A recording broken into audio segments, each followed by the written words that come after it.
Dear students, welcome back. एक MCQ paper काफ़ी दिनों के बाद, मुझे लगता है शायद एक वीक के बाद, जब एचपी की असिस्टेंट प्रोफेसरशिप के लिए हम लोगों ने डिस्कस किया था, उसके बाद शायद पहला। और ये पेपर मुझे खासी परेशानी हुई है आपके लिए इस वीडियो को बनाने में, क्योंकि ये जेएनयू पीएचडी की पेपर है इस साल की। एंड थैंक यू मेरे स्टूडेंट जिन्होंने मुझे भेजा है। ये काफ़ी इन्होंने डिफ़िकल्ट पेपर सेट किया है, इसलिए मैं सबसे पहले तो मैं सलाह दूंगा उन मेरे स्टूडेंट को जो पीजी एंट्रेंस टेस्ट की तैयारी कर रहे हैं या इवन यूजीसी नेट की। बहुत सारे क्वेश्चन इसके उनके लिए रिलेवेंट नहीं है, लेकिन जो बहुत सीरियस स्टूडेंट हैं पॉलिटिकल साइंस के, उनको काफ़ी सारे इन क्वेश्चन से बहुत इंसाइट मिल सकता है यदि वो मैं जो बोल रहा हूं उसके आगे भी जाके वो नेट पे थोड़ी पढ़ें या आर्टिकल्स पढ़ें और अपनी नोट बनाएं। सो विद दिस कैविएट मैं शुरू कर रहा हूं जेएनयू पीएचडी पॉलिटिकल स्टडीज के पेपर 2022, और जो कि बहुत तरीके से यूजफुल हो सकती है। मैंने यहाँ डीयूईटी, ये तो चलिए पहले के लिए लिखा है, इसको सीयूईटी पीजी कर देते हैं, उसके लिए यूजफुल हो सकती है। कुछ पार्ट, मैं नहीं बोलूंगा सारा यूजीसी नेट के लिए, other PhD entrance test and competition के लिए भी इंपॉर्टेंट हो सकती है। So let us begin. इससे पहले कि क्वेश्चन आंसर का दौर करें शुरू, मेरा यह बताना कर्तव्य और आपका जानना अधिकार कि कॉम्पिटिटिव एग्जाम के लिए जो बेस्ट रिसोर्सेज हैं, बहुत मेहनत से तैयार किए गए हैं आपके लिए, वो किंडल वर्जन है, अमेजन पे अवेलेबल हैं।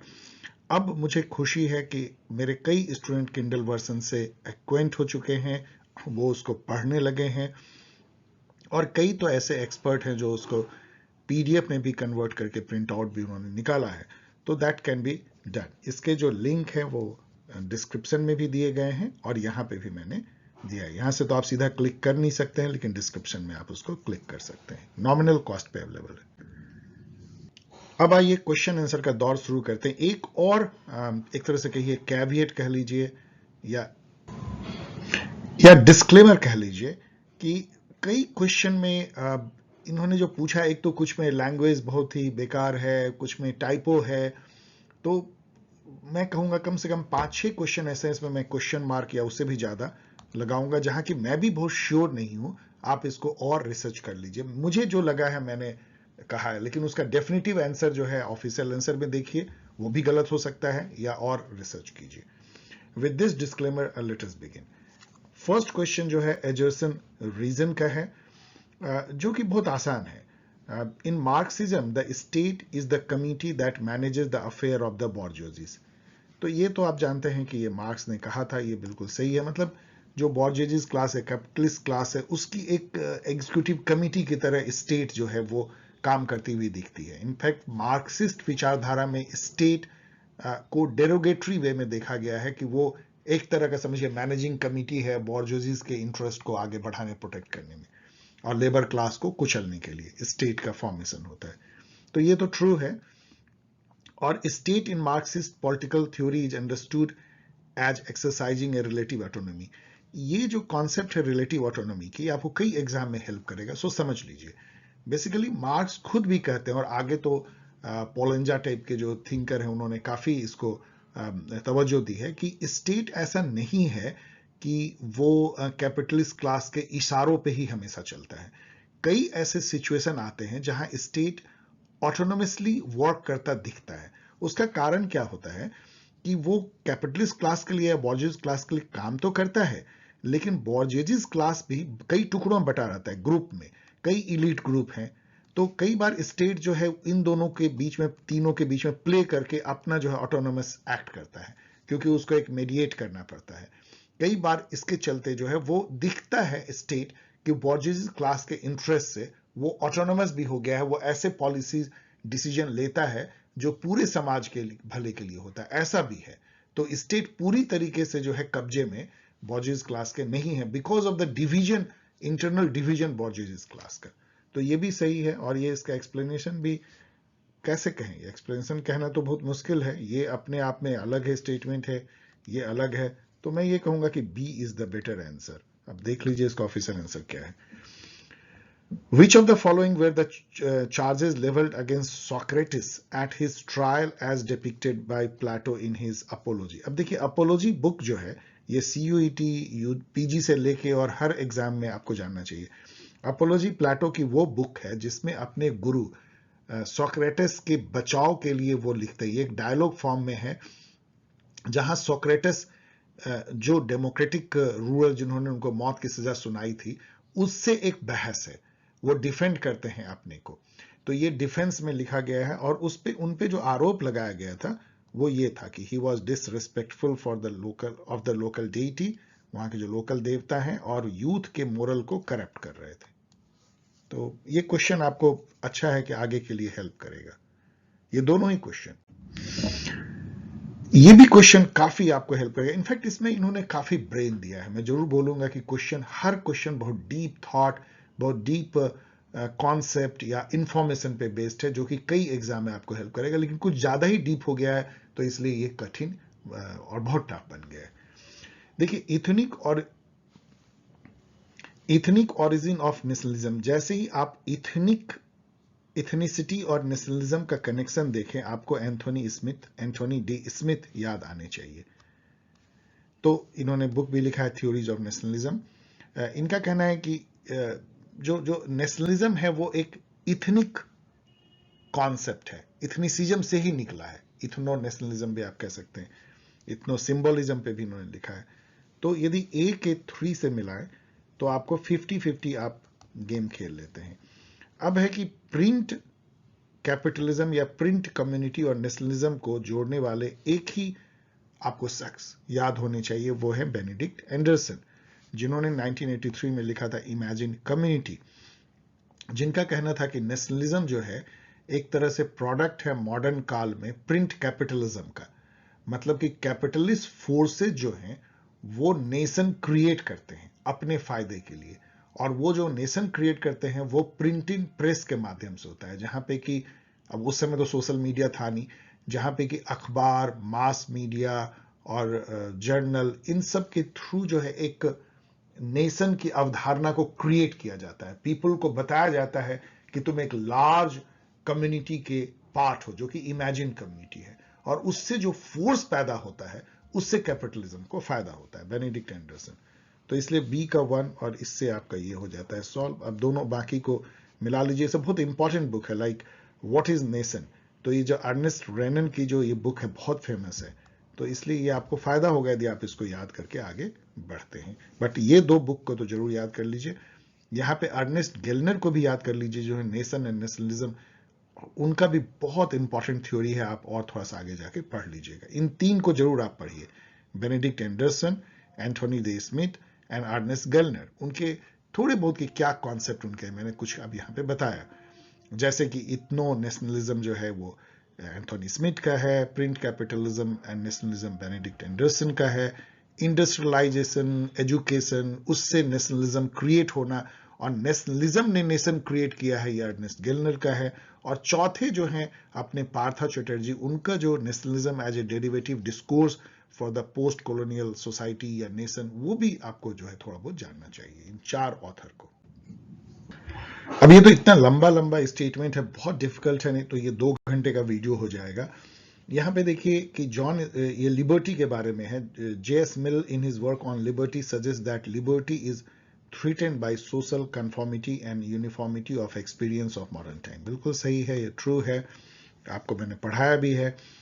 बेंजामिन कॉन्स्टेंट भी मैंने आपको पढ़ाया, जिन्होंने कि लिबर्टी को 2 पार्ट में बांटा था, लिबर्टी ऑफ द एंशिएंट, जिसको कि उन्होंने एक तरह का रिपब्लिकन लिबर्टी कहा था कि हम अपने ऊपर खुद हमारा शासन है तो हम फ्री हैं, जबकि मॉडर्न लिबर्टी को उन्होंने जो है वो एक तरह से निगेटिव लिबर्टी के सेंस में देखा, जहां पे कि लोग इंडिविजुअलिस्ट हो रहे हैं कि हमको किसी कार्य करने से नहीं रोका जाए। अब वो अलग टाइप की लिबर्टी कॉन्सेप्ट आ गई, तो ये भी सही है। बाकी ये सब गलत है, आप पढ़ लीजिएगा, बहुत देर हो जाएगी, आप इसको पढ़िए, सब उल्टा है। ये एकदम बिल्कुल उल्टा है, ये भी उल्टा है और ये भी उल्टा है। So A and B only. Sorry कि मैं पूरा नहीं पढ़ रहा हूं, लेकिन बहुत ही अच्छा और बहुत मजेदार क्वेश्चन है, पढ़ लीजिएगा।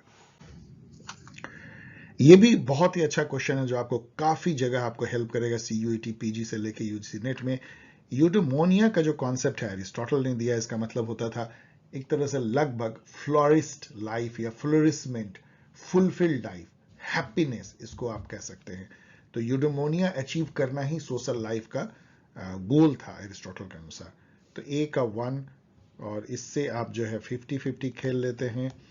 फेलोसिफिक कैलकुलस जो है यूटिलिटेरियनिज्म का पार्ट है जो बेंथम ने दिया था। मतलब फेलोसिफिक क्या होता है? हैप्पीनेस। हैप्पीनेस को आप मेजर कर सकते हैं, और यही तो यूटिलिटेरियनिज्म है कि कोई भी जो एक्शन जो टोटल हैप्पीनेस को बढ़ाता है या नेट हैप्पीनेस को, वही करना चाहिए, वही मोरल है।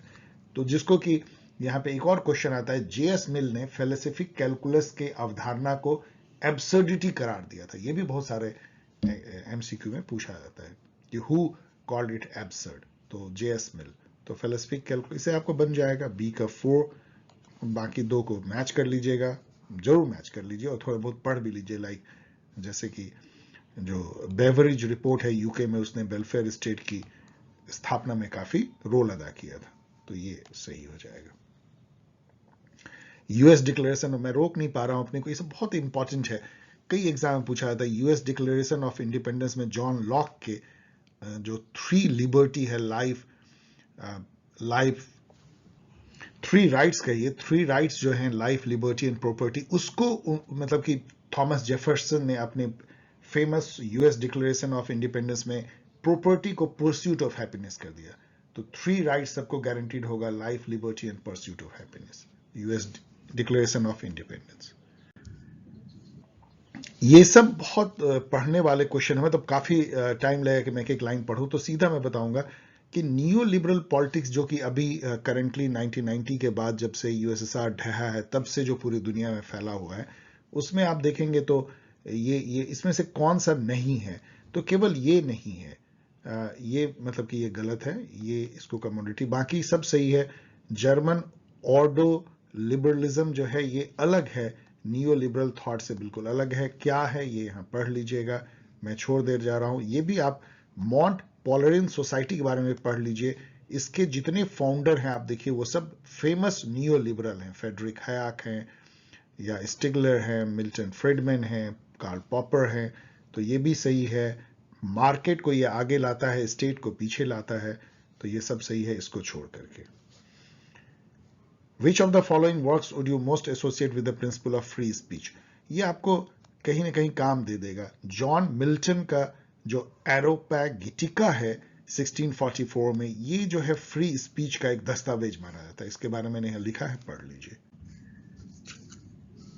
अब ये इतना डिफिकल्ट क्वेश्चन है, ये आपसे ये आशा करता है कि ये सब जो बुक लिखा गया है, आशुतोष वर्ष ने लिखा है, democracy, development and country side, वो उन्होंने किस रिसर्च मेथोडोलॉजी को यूज किया है। Very difficult. इसमें एक बहुत आसान ये है कि एमएन श्रीनिवास जो है, उन्होंने एंथ्रोपोलॉजिकल मेथड अडॉप्ट किया। यदि आप थोड़ा बहुत भी एमएन श्रीनिवास के कास्ट इन मॉडर्न इंडिया के बारे में जानते हैं, तो वो एक तरह का सोशल एंथ्रोपोलॉजी की एक दस्तावेज, जबकि वो सोशोलॉजिस्ट थे। उन्होंने विलेज स्टडी जो किया था वो एंथ्रोपोलॉजिकल मेथड था। तो उसको यदि आप ए को 4 से लें तो आप 50-50 गेम तो खेल पाते हैं, लेकिन उसके बाद आपको बहुत इसमें कठिनाई आती है। और शायद ये क्वेश्चन और स्पष्ट भी है, क्योंकि आशुतोष वर्ष्णे ने भी इंटरव्यू मेथड यूज किया था। तो मैं तो इसके साथ जाऊंगा, लेकिन और इसमें आप कर लीजिए रिसर्च। मैं क्वेश्चन मार्क कर रहा हूं। Very difficult. इन सब बुक के बारे में थोड़ा बहुत पढ़ भी लीजिए। मैंने थोड़ी बहुत आपके लिए ही सब पढ़ा, वैसे यहाँ पे एक्सप्लेन करना जो है इम्पॉसिबल है इतने कम समय में, लेकिन सभी बहुत इंपॉर्टेंट बुक हैं। खास करके जैसे अतुल कोहली का India's growing crisis of governability, यहाँ थोड़ा छूट गया है। गोपाल गुरु का क्रैक मिरर भी बहुत इंपॉर्टेंट बुक है। यहां आइए, ये बहुत आसान है। एजर्सन रीजन क्वेश्चन है, NATO is a collective security organisation. बिल्कुल ट्रू है। और कलेक्टिव डिफेंस या कलेक्टिव एक्शन कर लीजिए, mechanism in which group of state ally with each other principally against possible external threat. जैसे यदि अभी यूक्रेन यदि नाटो का मेंबर होता, तो यदि रसिया ने उस पर अटैक किया, तो सारे नाटो जो है मिल करके उसका प्रतिरोध करते। वैसे अभी भी स्यूडो रूप में कर रहे हैं। तो ये दोनों सही है, इसको एक्सप्लेन भी करता है, तो ठीक है, ये कह लीजिए इसको। Who amongst the following scholar has argued that the state autonomy is alive and well? I will go with Stephen Krasner, लेकिन आप इसको और वेरीफाई कर लीजिए। मैंने एक जगह पढ़ा है, लेकिन ये इस तरह क्वेश्चन बहुत डिफिकल्ट होता है, किसने कहा है। स्टीफन क्रेजनर के बारे में इसलिए जानिए कि ये कई एग्जाम में आपको हेल्प कर सकते हैं। इन्होंने 2 जो बुक लिखा है, लिखा तो काफी ज्यादा, एक तो इंटरनेशनल रेजिम और सॉवरेनिटी एज ऑर्गेनाइज हिपोक्रेसी। ये इसी बार या कह लीजिए 2022 के CUET PG में पूछा था कि ऑर्गेनाइज हिपोक्रेसी का कॉन्सेप्ट किसने दिया है, तो स्टीफन क्रिजनर। ये कई जगह पूछा गया, इनफैक्ट UGC नेट में भी। तो मतलब एक तरह से उन्होंने ये कहा है कि सॉवरेनिटी का जो कॉन्सेप्ट है ना, ये एक छद्म है, नेशन की तरह ही जो है एक इमेजिन्ड है, और वो जो है एक तरह का ऑर्गेनाइज हिपोक्रेसी है। कुछ सॉवरेन होता नहीं है आजकल के जमाने में, लेकिन फिर भी सॉवरेनिटी एक कॉन्सेप्ट जो है वो यूजफुल कॉन्सेप्ट है, हिपोक्रेटिक लेकिन नॉट ट्रू। तो सॉवरेनिटी को उन्होंने ऑर्गेनाइज हिपोक्रेसी करार दिया है स्टीफन क्रेजनर। अब जो रेजीम्स हैं, रेजीम का मतलब आप ये मत समझिए कि एक किसी रूलर का रेजीम, लाइक मोदी सरकार है तो एक रेजीम है, या पुतिन रेजीम है, या मान लीजिए जो बाइडेन का रेजीम है। ये नहीं, रेजीम का ज्यादा जो मतलब ये होता है जो नॉर्म, इंस्टीट्यूशंस, जो जो जो agreement, covenant, international law, set of law, जिसके बेसिस पे कि इंटरनेशनल रिलेशन को ऑर्गेनाइज किया जाता है, वो रेजीम का ज्यादा अच्छा डेफिनेशन है, जिसपे कि स्टीफन क्रेजनर ने काफी काम किया है। अब यहां पे आइए, विच पॉलिटिकल व्यू, मतलब difficult question, which political view argues that the world does not come already classified and that it is human beings who classified. अब यदि आप देखिएगा तो सबसे ज्यादा करीब जो पहुंचता है वो स्ट्रक्चरलिज्म है। स्ट्रक्चरलिज्म क्या है? जहां पे कि सभी जो ह्यूमन फिनोमेना या सोशल फिनोमेना को स्ट्रक्चर के थ्रू समझने की। स्ट्रक्चर क्या होता है सोशल साइंस में? ये पैटर्न ह्यूमन इंटरैक्शन है, पैटर्न बिहेवियर है। जैसे कास्ट सिस्टम एक स्ट्रक्चर है, किस तरह से कास्ट आपस में इंटरेक्ट करते हैं, वो पैटर्न फिक्स है हजारों साल से। तो उस टाइप का इसमें नॉर्म्स, बिहेवियर, इंस्टीट्यूशन, ऑर्गेनाइजेशन सभी आ जाते हैं समाज के, और उसके बेसिस पे समाज का एक स्ट्रक्चर हमें सामने आता है। तो स्ट्रक्चर जो है वो क्लासिफिकेशन करता है, स्ट्रक्चर जो है बांटता है कि ये इसका पार्ट है, उसका पार्ट है। बाकी यदि आप देखेंगे तो सभी पे बहुत चर्चा किया। नॉमिनलिज्म जो है वो बेसिकली होता है कि किसी भी एट्रीब्यूट का नाम दे देना, जैसे कि लिबर्टी एक जो है किसी एट्रीब्यूट का नाम है, गुडनेस नाम है, तो ये नॉमिनलिज्म है, मतलब किसी एब्स्ट्रैक्ट गुण का नाम होना।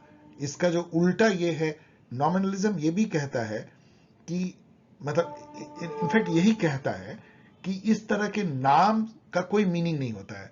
जो रियल चीज है, जो पर्टिकुलर चीज है वो है। जैसे गुलाब का फूल जो है वो ब्यूटीफुल है, तो ब्यूटीफुल गुलाब का फूल है, that is the only things which matter.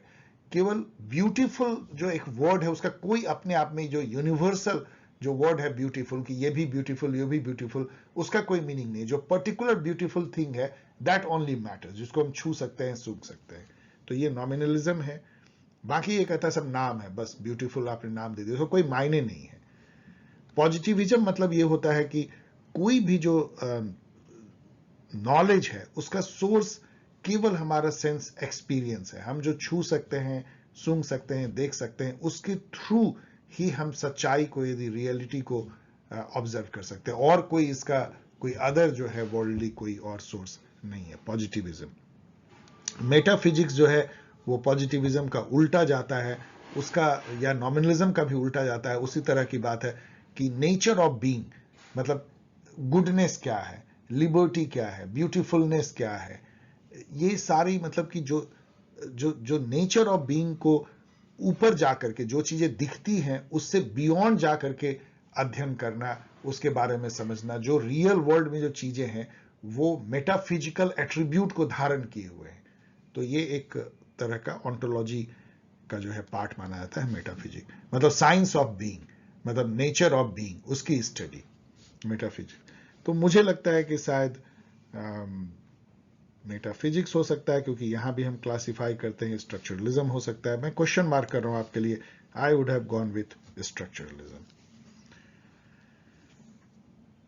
Okay, अब यदि यहां पे हम आते हैं तो ये आपको जो है इन्होंने यहां से परहैप्स लिया है, क्योंकि ये ई ज्ञानकोश की यहां मैंने लिंक दे दिया है। वहां पे जो कंस्ट्रक्टिविज्म की जो 4 धाराएं हैं, modernist, linguistic, radical and critical, और उसके जो थिंकर है उस पर चर्चा की गई है।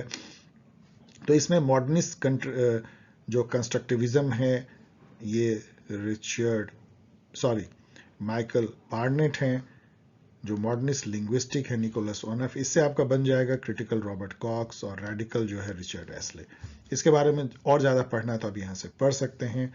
तो A के 2 से आपका ये हो जाता है क्रैक, पढ़ लीजिएगा। कंस्ट्रक्टिविज्म आपको पता है IR में क्या थ्योरी है।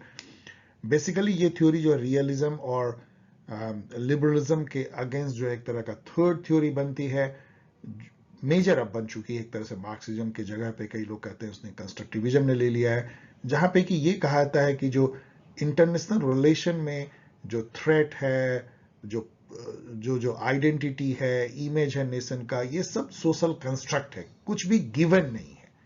मतलब ऐसा नहीं है कि इवन सोशल जो एनार्किकल स्ट्रक्चर जो लिबरलिज्म या नियो रियलिज्म मानता है कि वो गिवन है, वो सब भी एक तरह का इमेजिनेशन है, सोशल कंस्ट्रक्ट है। जो नेशन की आइडेंटिटी है वो भी जो है सोशल कंस्ट्रक्ट है, और वो चेंज हो सकती है समय।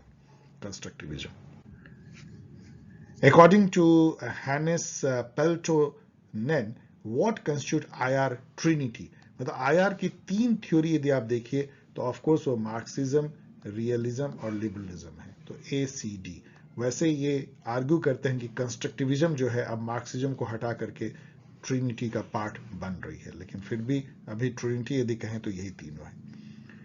Who emphasizes upon the demand side than the supply side of the regime in international politics? regime मैंने अभी कुछ मिनट पहले ही आपको एक्सप्लेन किया। So it is set of implicit or explicit principles, norms, rules, international law, covenant, agreement, decision-making procedure around which actors' expectation converge in a variety of areas or issues in international relations। इसको आप याद कर सकते हैं। इस पे Stephen क्रेजनर ने भी काफी काम किया है, और इस क्वेश्चन का आंसर है रॉबर्ट कोहेन, जिन्होंने ये कहा कि इंटरनेशनल, ये एक नियो लिबरलिस्ट हैं जो कि इंटरनेशनल रेजिम पे काफी भरोसा करते हैं। नियो लिबरलिज्म की खासियत है कि इंटरनेशनल रेजिम जो है वो नेशन स्टेट के बिहेवियर को मॉडरेट करता है। यदि कोई रूल बना है, नॉर्म बना है, कोवेनेंट, तो वो इफेक्ट करता है, वो मॉडरेट करता है बिहेवियर को। और नियो रियलिस्ट मानते हैं कि इसका कोई खास असर होता नहीं है। तो उन्होंने ये कहा है कि यदि हम रेजिम के स्टडी को समझें कि कब जो है बहुत सारे कोवेनेंट साइन होते हैं, कब रूल नॉर्म बहुत ज्यादा बनते हैं और कब कम बनते हैं, तो हमें डिमांड और सप्लाई दोनों की ही तरफ से देखना चाहिए। मतलब डिमांड मतलब कि इन पूरी दुनिया में जो इंटरनेशनल रिलेशन में क्या डिमांड हो रहा है रेजिम की। कई बार ऐसा वर्ल्ड की सिचुएशन बनती है जहां पे कि रूल, नॉर्म्स एंड एग्रीमेंट की काफी डिमांड होती है, और कई बार जो है जैसे हेजोमनी कह लीजिए, हेजोमनिक स्टेबिलिटी थ्योरी कहता है कि जब कोई एक हेजमन होता है, जैसे अभी USA है, तो लॉट ऑफ सप्लाई होता है, वो खुद बहुत सारा नॉर्म, रूल और इंस्टीट्यूशनल मैकेनिज्म डिवाइस करता है जिससे दुनिया शांति से चल सके। तो सप्लाई और डिमांड दोनों को ही स्टडी करना चाहिए, रॉबर्ट कोहेन ने कहा, और इस पे आगे आप पढ़ सकते हैं। अब ये क्वेश्चन देखिए तो इन्होंने ठीक से इसको लिखा ही नहीं है। Scholars who economy and politics, international political economy as 2 level, मतलब अब इसको मैं क्या बोलूं, इसको छोड़ जा रहा हूं, आप इसको समझिए। कुछ ठीक से लिख नहीं पाए हैं। यदि मुझे ऐसे गेस करना होता तो मैं कहता कि पॉलिटिक्स और इकोनॉमी में जो इंटर रिलेशनशिप है वो नियो लिबरलिज्म देखता है कॉम्प्लेक्स इंटरडिपेंडेंस के तौर पे, इसलिए रॉबर्ट कोहेन एंड जोसेफ ने को मैं कर देता है। यहां पे आप ये जान लीजिए कि रॉबर्ट गिल्पिंग जो है वो सॉफ्ट रियलिस्ट अपने को कहते हैं। जोसेफ नए ने सॉफ्ट पावर पे काम किया है, इनकी बुक लिखा है सॉफ्ट पावर, जो काफी पूछा जाता है। नियो लिबरलिस्ट जिन्होंने कोहेन के साथ मिलकर कॉम्प्लेक्स इंटरडिपेंडेंस दिया।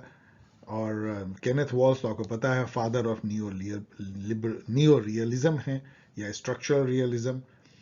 And Gilpin and Karl Polanyi को आप आगे काफी पढ़ेंगे। He is known for great transformation, और मोरल इकोनॉमी पे भी इनकी काफी सारी थॉट्स हैं। Which scholar has written the tragedy of common, तो ये तो बहुत ही आसान क्वेश्चन है। जेरेट हार्डिन, कई बार मैंने आपको ये बताया है, और ये भी बताया है कि ये होता क्या। तो चलिए अभी टाइम बचाते हैं, इसको छोड़ देते हैं। Statement 1, if balancing is more common than bandwagoning, ये दो स्ट्रेटजी, बहुत सारे स्ट्रेटजी होते हैं, हाइड, बैलेंसिंग, बैंड वैगनिंग, तो इसमें बैंड वैगनिंग स्ट्रेटजी क्या होता है, जैसे कि यूएसए अभी हेजमन हो गया है, तो हर स्टेट जो है उसके पाले में चला जाए, तो इसको बैंड वैगनिंग कहते हैं। और एक होता है बैलेंसिंग में जैसे बैलेंस ऑफ पावर, नाटो है तो वॉर्सो पैक्ट है। तो if balancing is more common than bandwagoning, then states are more secure because aggressor will face combined opposition. True है। If bandwagoning is the dominant tendency, यदि सब लोग एक ही हेजमन के पीछे पीछे भाग रहा है, तो security scarce रहेगा because successful aggressor will attract additional allies, enhancing their power while reducing that of their opponents. तो ठीक है, तो इसलिए दोनों ही सही है, कॉमन सेंसिकल। इसमें कई क्वेश्चन इस पेपर में स्टेटमेंट वाले ऐसे हैं जो कॉमन सेंसिकल हैं, आप उसको सही ही मानिए, बहुत ज्यादा उसमें यदि आपको पता नहीं है तब भी। Which of the following would not be associated with postmodernism? ये अच्छा क्वेश्चन है क्योंकि कई जगह आपको पूछा जाएगा कि पोस्ट मॉडर्निज्म के कौन से इसमें कंपोनेंट नहीं है। ये जानना आपके लिए एमसीक्यू बेस्ड क्वेश्चन के लिए जरूरी है। तो ये रिजेक्ट करते हैं यूनिवर्सल रीजन एंड ट्रूथ को, इनके लिए कोई एक यूनिवर्सल ट्रूथ नहीं है। ट्रूथ जो है आपका ट्रूथ है, मेरा ट्रूथ है, मल्टी साइडेड है। और ट्रूथ जो है डिपेंड करता है सब्जेक्ट पे, जो ट्रूथ को खोज रहा है उसके पर्सपेक्टिव से ट्रूथ दिखता है, कोई ऑब्जेक्टिव ट्रूथ नहीं होता। अगेंस्ट मेटा नैरेटिव, ये जो ग्रैंड नैरेटिव है जैसे कि मार्क्स ने क्रिएट किया समाज का क्लास स्ट्रगल के थ्रू, और इस तरह से समाज आगे बढ़ता है, मोड ऑफ प्रोडक्शन चेंज होता है, उसको वो नकारते हैं। फाउंडेशनलिज्म, कोई भी फाउंडेशनल थॉट जो है उसको भी नकारते हैं, कुछ भी नहीं, सब डिसइंटीग्रेटेड फ्रैक्शनलाइज्ड है, या कह लीजिए फ्रैगमेंटेड है सॉरी। इसेंशियलिज्म जो है उसको भी ये नकारते हैं। इसेंशियलिज्म बेसिकली क्या है कि इसेंशियलिज्म ये है कि कोई एट्रीब्यूट जो है वो इसेंशियल एट्रीब्यूट है किसी ऑब्जेक्ट का, उसके बगैर वो ऑब्जेक्ट नहीं है। मतलब जैसे कि ह्यूमन के कुछ जो ट्रेट जो हैं वो ऐसे इसेंशियल हैं कि वो क्लास, जेंडर, इथनिसिटी, उस सब के बाउंड्री से बाहर है। ये इसको नकारता है, ये कहता है नहीं, कोई इसेंशियल एट्रीब्यूट नहीं होता है, सारा जो है वो एक तरह का कंस्ट्रक्टेड है। जेंडर जो है वो कंस्ट्रक्ट करता है ह्यूमन को, एक जेंडर का जो नोशन है, क्लास का नोशन एक पर्टिकुलर टाइप के ह्यूमन को गढ़ता है, कोई यूनिवर्सल इसेंस जो है ह्यूमन का या किसी ऑब्जेक्ट का नहीं है। तो इसीलिए आप इसेंशियलिज्म को काट दीजिए। इनलाइटनमेंट के भी अपोजिशन में है, ये भी है, ये भी है। वेरी गुड क्वेश्चन, यहां पे पढ़ लीजिए इसको, इसेंशियलिज्म को। Which of the following cannot be said to be true of Rawlsian philosophy? बहुत अच्छा ये सब क्वेश्चन है, आपको हर एग्जाम में यूज होगा। Original position in Rawlsian political philosophy is a thought experiment analogous to the state of nature. बिल्कुल सही है। Rawlsian political philosophy affirms utilitarianism. बिल्कुल गलत है। चूंकि आपको गलत मिल गया और एक ही गलत है, तो ये दो को ऐसे ही टिक मार दीजिए, पढ़ लीजिएगा क्यों ये है, थोड़ा मनन कर लीजिएगा। Who or which of the following according to Karl Popper would not be an enemy to the open society? उनके लिए enemy जो है प्लेटो है, हेगल है, मार्क्स है। पीसमिल सोशल इंजीनियरिंग तो उन्होंने प्रपोज किया था। इसका मतलब क्या होता है, इनका कहना था कि सोशल चेंज ग्रेजुअल होना चाहिए, इसको इन्होंने कहा पीसमिल सोशल इंजीनियरिंग। समाज में धीरे धीरे जो है वो चेंजेस लाने चाहिए, तो एक तरह के ग्रेजुअलिस्ट थे। आप पता है कि ब्रिटिश में ग्रेजुअलिज्म कितना स्ट्रांग है। तो कई क्वेश्चन पूछा जाता है कि who gave the concept of piecemeal social engineering? Karl Popper. इसलिए आप इनको एक तरह से कंजर्वेटिस्ट भी कह सकते हैं। यह भी पूछा जाता है कि who are the enemy of open society as per Karl Popper? तो वो है Plato, Hegel, Marx, as per Karl Popper. And Karl Popper से एक तीसरा क्वेश्चन पूछा जाता है, वो आगे इन्होंने पूछ भी दिया है। ये क्वेश्चन भी आपको एक बहुत नॉलेज देता है बुक्स के, अच्छे बुक्स के। सोशोलॉजिकल इमेजिनेशन जो है वो राइट मिल्स ने लिखा है, तो ए का 2 और इससे ही आपका हो जाता है क्रैक, बाकी को आप मैच कर लीजिएगा। ये सब डिफाइनिंग बुक है, like structure of scientific revolution, Thomas कुन का, जिन्होंने पैराडाइम का जिन्होंने एक्सप्लेनेशन दिया था कि पैराडाइम क्या होता है, और ये दोनों बुक भी बहुत इंपॉर्टेंट है। यहाँ पे सोशियोलॉजिकल इमेजिनेशन एक तरह का ये है कि एक व्यक्ति होता है, ये एक सोशियोलॉजिकल थॉट है, सी राइट मिल जिन्होंने पावर एलीट भी लिखा था। इनका कहना है कि एक इंडिविजुअल का जो इमीडिएट सोशल कॉन्टेक्स्ट होता है, जो जिसमें आप जीते हैं, जैसे एक स्टूडेंट है तो उसका कॉलेज है, हॉस्टल है, उसके माँ बाप है, उसके गांव, विलेज, एक इमीडिएट, एक लोकल सोशल कॉन्टेक्स्ट में ही वो जीता है।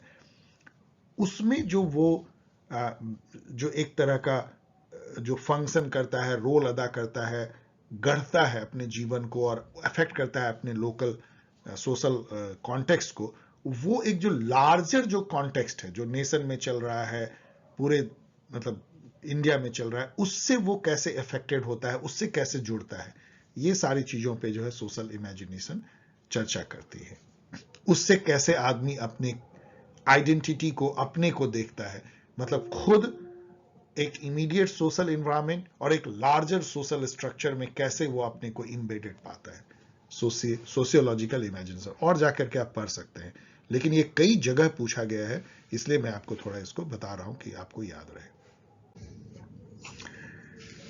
यहां पे रीजनराइजेशन देखिए, प्लेटोज फिलोसफर रूलर या philosopher king are created through an extensive theory of education.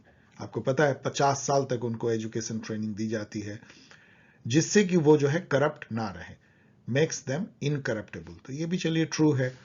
The theory of communism and wife found in Plato supplements the theory of education and reinforces the incorruptibility of philosopher ruler. ये भी true है और ये इसको explain भी करता है। तो चलिए ए कर दीजिए।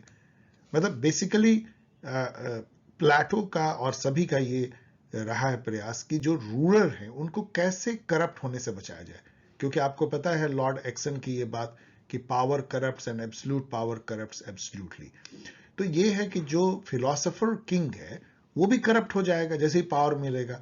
तो उसको बचाने के लिए एक अजीब टाइप की एजुकेशन सिस्टम बनाई गई, जो उसको 50 साल तक ट्रेनिंग देता है हर तरह का, जिससे कि वो करप्ट नहीं हो पाता, मतलब कोशिश की जाती है। और उसके बाद भी उसको ना तो परिवार रखने की इजाजत दी जाती है, ना प्राइवेट प्रॉपर्टी, जिससे कि किसी भी तरीके से वो करप्ट ना हो। Which is correct order of development of TH. Marshals strand of citizenship. तो इन्होंने 3 जो है तरह का राइट्स से सिटीजनशिप को एज ए स्टेटस माना है, और वो भी लिबरल सोसाइटी में। पहला है सोशल, फिर है पॉलिटिकल, फिर है सिविल। तो ये इसी क्रम में आता है, आप इसको याद कर लीजिए, इसलिए 17, 18, 19 और इस पे जाके पढ़ सकते हैं आप। Read the following statement on the concept of multiculturalism and pluralism. देखिए प्लूरलिज्म क्या है कि समाज में बहुत सारे ग्रुप हैं, ऑटोनोमस जैसे, जो पावर को शेयर करते हैं, एक तरह से सॉवरेनिटी को भी शेयर करते हैं, अमेरिकन समाज। मल्टीकल्चरलिज्म क्या है? वो भी एक तरह का प्लूरलिज्म है, जहां पे एक समाज में बहुत सारे कल्चर के लोग एक साथ हार्मनी के साथ रहते हैं। जैसे इंडिया में है, बहुत सारे रिलीजन, लिंग्विस्टिक कल्चर के लोग एक साथ रहते हैं। कैसे रह पाएंगे? तो टॉलरेंस चाहिए, सोशल रिकॉग्निशन होनी चाहिए, हार्मनी होनी चाहिए, गवर्नमेंट की ऐसी पॉलिसी होनी चाहिए कि एक कल्चर दूसरे कल्चर में डोमिनेंस का रिलेशन ना हो, हार्मनी का रिलेशन हो, इक्वल रिलेशन हो, जिसपे कि विल कैमेलिका ने काफी काम किया है, भिकू पारेख ने काम किया है। आपको ये सब याद रखना चाहिए, उनके बुक्स को भी। अब ये तो बहुत लंबा चौड़ा है, लेकिन आप पढ़ लीजिएगा। Multiculturalism has been considered cultural analogous to the liberal welfare state, सही है। Multiculturalism stand for equality of groups in the public sphere, सही है। मल्टीकल्चरलिज्म सिमिलर टू प्लूरलिज्म, ये तो नहीं है, थोड़ा इससे अलग है, दोनों में काफी डिफरेंस है, आप पढ़ सकते हैं। तो इसको आप नकार दीजिए। तो आप देखिए यहाँ पे क्या है, multiculturalism is the same as secularism.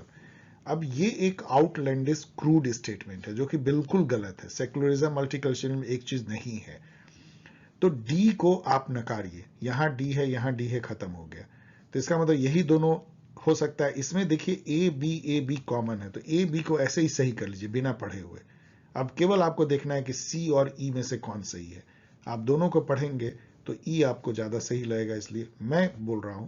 अब आप अलग भी सोच सकते हैं कि सी आपको ज्यादा सही लगे, तो रिसर्च कर लीजिए कि जो अमेरिकन एंड इंग्लिश प्लूरलिज्म है, दोनों अलग अलग धारा है लिबरल की, अलग तरह के प्लूरलिज्म है अमेरिका में और वेस्टर्न यूरोप में।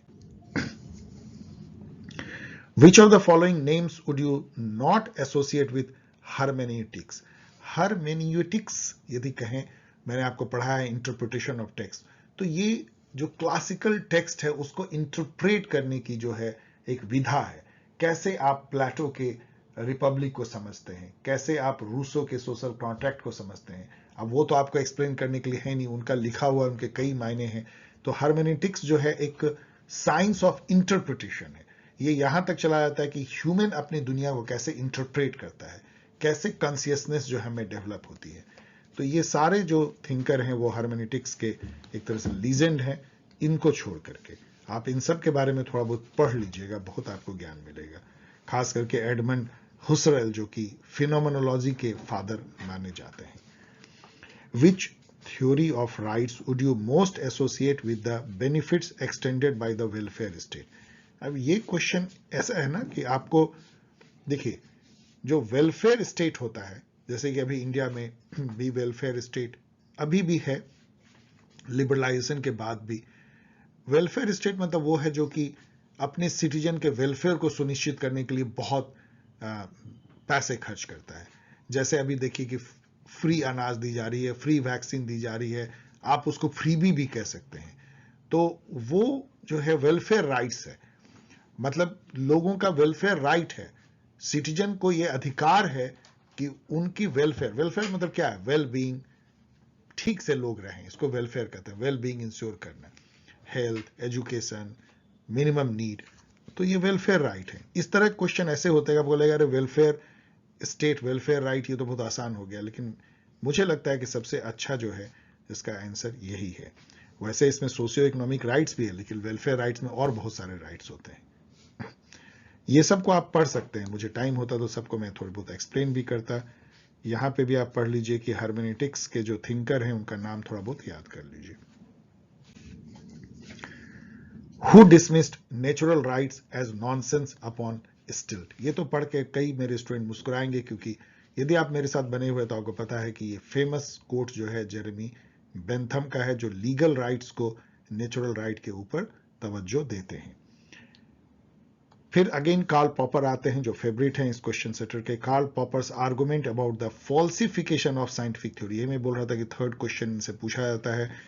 इनके अनुसार से, कार्ल पॉपर के अनुसार से, साइंटिफिक थ्योरी केवल वही है जिसको आप फॉल्स, ट्रू या फॉल्स एक्सपेरिमेंट से साबित कर सकते हैं। यदि आप किसी थ्योरी को फॉल्सिफाई ही नहीं कर सकते हैं तो वो एक तरह का जस्ट सोफिज्म है, जस्ट एक प्रोवर्ब है, एक मिथ है। आप उसको क्या कहेंगे, उसको आप कह ही नहीं सकते हैं साइंटिफिक। लेकिन इसमें निहित क्या है जो ये क्वेश्चन कहता है, इसमें कार्ल पॉपर एज्यूम करते हैं कि theories can be compared with each other. क्योंकि आप फॉल्सिफाई कैसे करते हैं किसी थ्योरी को, एक किसी थ्योरी को आप स्टैंडर्ड मान लेते हैं और उसके कंपैरिजन में आप देखते हैं कि ये थ्योरी कंसिस्टेंट है या नहीं। इसको जो है पोस्ट पॉजिटिविस्ट थॉमस कुन काटते हैं, who says that theories across different scientific paradigm are incommensurable and hence can not be compared. उनका कहना है कि जैसे आइंस्टीन की जो थ्योरी है, क्वांटम थ्योरी या रिलेटिविटी की थ्योरी, वो उसको जो है आप न्यूटोनियन मैकेनिक्स से कंपेयर नहीं कर सकते, क्योंकि दोनों में पैराडाइम चेंज है। तो जब पैराडाइम चेंज होता है तो आपके पूरे जो बेसिस होते हैं थ्योरी को टेस्ट करने के, वही बदल जाते हैं। मतलब एक फाउंडेशनल जो है टेस्ट ही बदल जाता है। वैसे में theory can not be compared between two different paradigm. तो ये दोनों स्टेटमेंट बिल्कुल सही है, बहुत ही डीप स्टेटमेंट है। इसको पढ़िए और मनन कीजिए तो आपको और काफी नॉलेज मिलेगा। लेकिन यदि आप सतह पे भी केवल जान जाएं कि कार्ल पॉपर ने फॉल्सिफिकेशन ऑफ साइंटिफिक थ्योरी का कॉन्सेप्ट दिया है और थॉमस कुन ने जो है वो पैराडाइम चेंज का कॉन्सेप्ट दिया है, उनका कहना है कि पैराडाइम बहुत समय तक फिक्स रहती है, जो set of rule, norms, research methodology, practices, validity को प्रूव करने की थ्योरी। लेकिन एक समय ऐसा आता है जबकि पैराडाइम चेंज होता है, वो ग्रेड चेंज होता है, और फिर सारे साइंटिफिक जो रिसर्च हैं वो अलग तरीके से होते हैं, क्योंकि कुछ ऐसे ट्रुथ सामने आते हैं जो उस पैराडाइम में फिट ही नहीं हो सकते। थॉमस कुन। तो बहुत आपको एक तरह समझिए कई आसान क्वेश्चन को टैकल करने का आपको एक हथियार मिल जाएगा यदि आप इतना भी याद कर लें कि Thomas Kuhn paradigm shift and Karl Popper falsification of scientific theories. अब ये बहुत ही लंबा सा स्टेटमेंट है, ये सी राइट मिल का है, आप इसको पढ़ लीजिए और इसका आंसर भी बहुत स्पष्ट नहीं है, लेकिन मैं इसमें जाऊंगा इंटेलेक्चुअल यूरिडिशन पे। यूरिडिशन का जो मतलब है मैंने यहां दे दिया है, द स्टेट ऑफ हैविंग और containing a lot of knowledge that is known by few people, मतलब इतना ज्ञान की बात है कि कुछ ही लोग जो है उसको समझ पाए, उसी के बारे में ये कह रहे हैं, उसको एक तरह से डिराइड कर रहे हैं, उसका मजाक बना रहे हैं। Which of the following would you not associate with? C Wright Mill को आप जानते हैं द पावर एलिट के चलते। मैं बार बार इसलिए कह रहा हूं कि ये एक आसान और रिपीटेड क्वेश्चन है। देखिए, जब भी आप इस तरह के पेपर को देखें तो ऑलवेज जो ऑफ रिपीटेड क्वेश्चन है उसको जरूर याद कीजिए, वही आएगा, इस तरह के खतरनाक क्वेश्चन नहीं आएंगे, don't worry. Which of the following would you not associate with Thatcherism? आपको पता है थैचरिज्म जो है नियो लिबरल पॉलिसी लेकर के इंग्लैंड में आई थी, उनके टाइम में क्या क्या हुआ था, ये यहां पे पूछा जा रहा है। मॉनिटरिज्म जो है वो डेफिनेटली उनके टाइम में काफी थी, सप्लाई साइड इकोनॉमिक्स थी, फेडरिक हयाक से वो इन्फ्लुएंस थी। फॉकलैंड वॉर हुआ था अर्जेंटीना के साथ, इंग्लैंड ने जीता था। फॉकलैंड एक छोटा सा island off the coast of Argentina है जिसपे इंग्लैंड अपना हक जमाता है, उसके तो कई सारे आइलैंड पूरी दुनिया में थे। ये चीज शायद उनके टाइम में नहीं हुआ था। बैटल विथ ट्रेड यूनियनिज्म तो करती रहती थी, चूंकि एक आपको निकालना है तो सबसे आसान इसको ही निकालना है, तो इसको बाहर कर दीजिए। वैसे और आप इसको चेक कर सकते हैं, लेकिन मुझे लगता है कि यही सबसे ज्यादा सही है। Which of the following is true about journals founded by राजा राम मोहन रॉय? तो इसमें आप हरिजन तो गांधी जी की है, जनता जो है वो अंबेडकर का है, तो ब्राह्मणिकल मैगजीन, संवाद कौमुदी में, ये सब बहुत आसान क्वेश्चन है, बी सी डी जो है सही है, ये सब हल्के क्वेश्चन है इसमें। अब यहाँ पे एक स्टेटमेंट है जो वर्किंग क्लास मूवमेंट से रिलेटेड है, तो एक ही इसमें मुझे लगता है कि एम एन रॉय हो सकता है, क्योंकि दयानंद सरस्वती और अरविंदो ये सब वर्किंग क्लास मूवमेंट से रिलेटेड नहीं है, ये मार्क्सिस्ट हैं, ये उससे रिलेटेड है, इस बेसिस पे मैं बोल रहा हूं, वैसे और पढ़ लीजिए। Which journal was started by sir Syed Ahmad Khan, जिन्होंने अलीगढ़ मुस्लिम यूनिवर्सिटी की स्थापना की थी? तो ये तो आसान क्वेश्चन है, तो फैक्चुअल है, इन्होंने इस मैगजीन की या जर्नल की स्टार्ट किया था। इसका जो मतलब होता है तहजीबुल, तहजीब शिष्टाचार, और अखलाक का भी मतलब वही होता है शिष्टाचार, तो दोनों का एक ही है, तहजीबुल अखलाक। अब ये भी बहुत आसान है, ऑपरेशन ब्लू स्टार 1984 में हुआ था, तो ए का 3, तो इससे ही आप 50-50 गेम खेल लेते हैं। और गरीबी हटाओ का नारा इंदिरा गांधी ने 1971 इलेक्शन में दिया था, तो बी का 1, तो यहां से आपको क्रैक हो जाता है, बाकी भी बहुत आसान है ये। यहां पे एक फिर से एक लंबा सा स्टेटमेंट, आप इसको पढ़ लीजिए, an approach to the social science which assume blah blah blah. तो ये बेसिकली कार्ल पॉपर जो हैं ये हिस्टोरिसिज्म पे अटैक कर रहे हैं।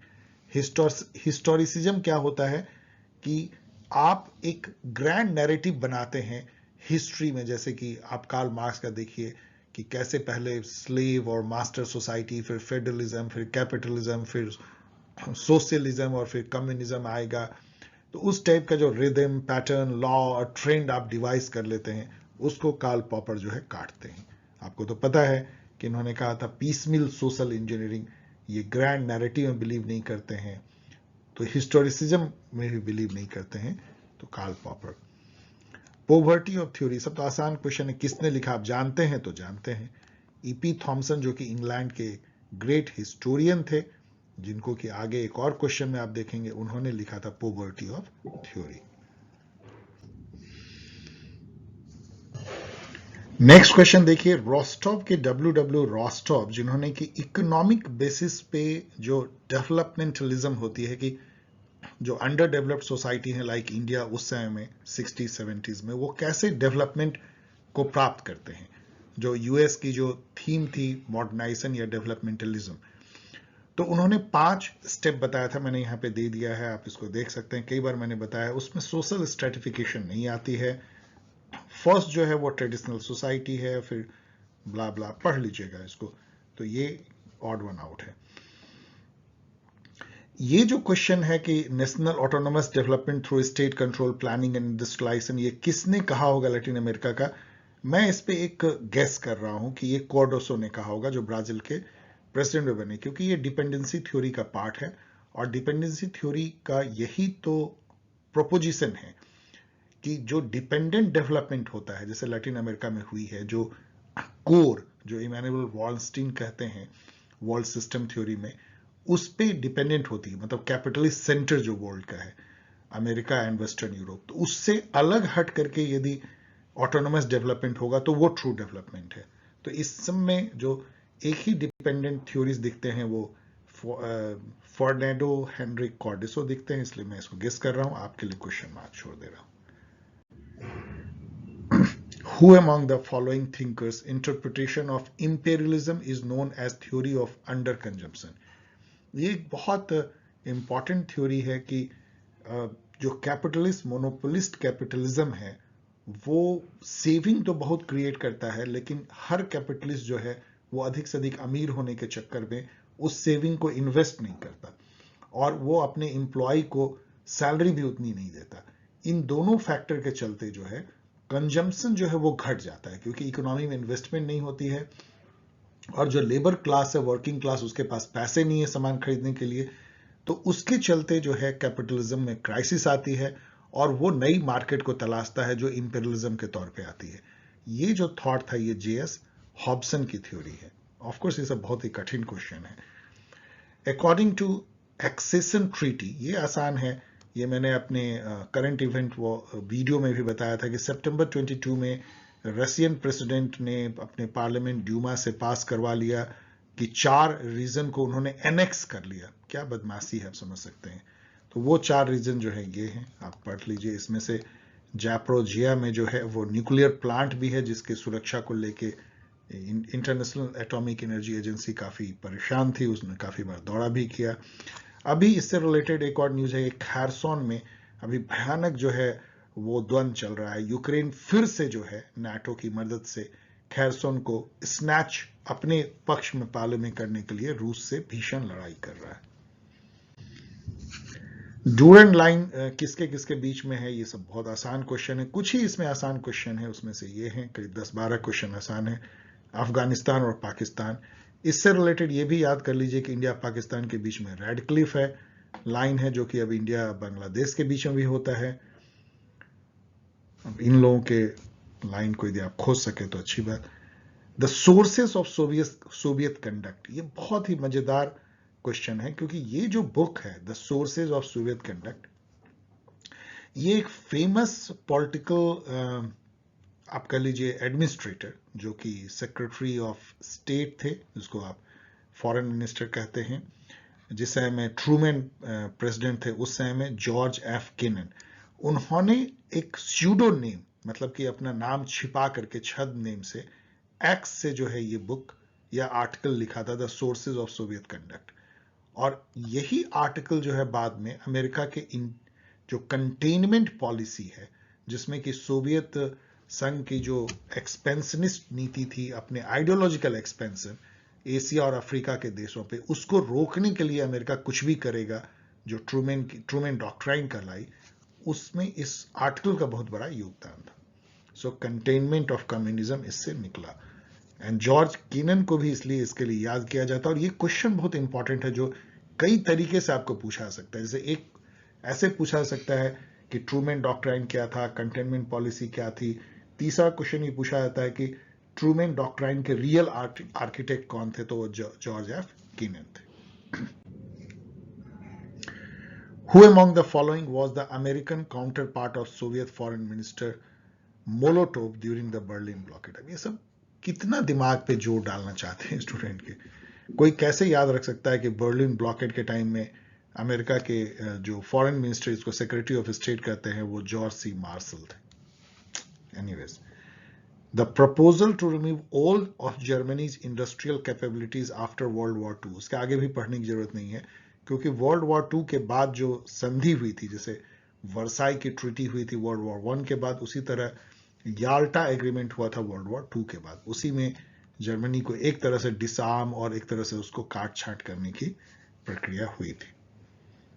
ट्रूमैन डॉक्ट्राइन तो वही कंटेनमेंट की पॉलिसी है। मार्शल प्लान जो है यूरोपियन रिकवरी प्लान था आफ्टर वर्ल्ड वॉर II, जो जो यूरोप एक तरह से डिवास्टेटेड हो गया था उसको मदद पहुंचाई गई थी यूएस के द्वारा। मॉर्गेंथेल प्लान आप आगे पढ़ सकते हैं, पता नहीं क्या है ये।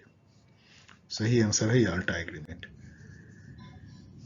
ये बहुत ही लंबी चौड़ी जो है ट्रिकल डाउन इफेक्ट पे जो है दो स्टेटमेंट है, दोनों ही मेरे अनुसार से सही है। पहले चलिए मैं ये बता दूं, ट्रिकल डाउन, आप इसको पढ़ लीजिएगा। ट्रिकल डाउन इफेक्ट बेसिकली क्या है कि यदि अमीर अमीर जो लोग हैं, मतलब कॉरपोरेट वर्ल्ड जो है, कैपिटलिस्ट वर्ल्ड है, यदि उनको सरकार बहुत तरीके से प्रोत्साहित करे, कॉरपोरेट टैक्स कम कर दे, ईज ऑफ डूइंग बिजनेस कर दे, तो वो काफी वेल्थ जनरेट करेंगे और उससे जो है थोड़ा बहुत वो वेल्थ नीचे गिरेगा तो गरीब लोग भी कम गरीब हो जाएंगे। ये ट्रिकल डाउन इफेक्ट है।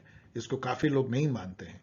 कई लोग कहते हैं कि नहीं, इस तरह से गरीबी नहीं हटाई सकती, गरीबी पे डायरेक्ट अटैक करना होगा हमें।